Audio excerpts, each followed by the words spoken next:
যান্ত্রিক ত্রুটির কবলে বিমান ২৫ মিনিট আকাশে উড়ে চট্টগ্রামে ফিরে এলো। কারিগরি ত্রুটির কারণে ঢাকাগামী একটি ফ্লাইট মাঝপথ থেকে চট্টগ্রাম বিমানবন্দরে ফিরে গেছে।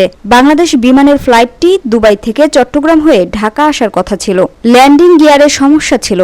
পাইলট ২৫ মিনিট আকাশে উড়ে আবার চট্টগ্রামে ফিরেছে। BG-148 কারিগরি ত্রুটির কারণে ঢাকাগামী একটি ফ্লাইট মাঝপথ থেকে ফেরত গেছে চট্টগ্রাম বিমানবন্দরে।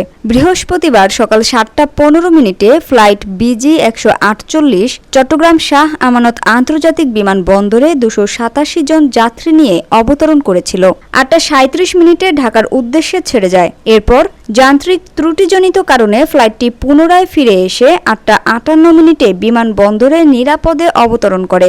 চট্টগ্রাম শাহ আমানত আন্তর্জাতিক বিমানবন্দরের জনসংযোগ কর্মকর্তা প্রকৌশলী মোহাম্মদ ইব্রাহিম খলিল জানান, বিমানটি বিমানবন্দরের বে নম্বর ৮-এ অবস্থান করেছে।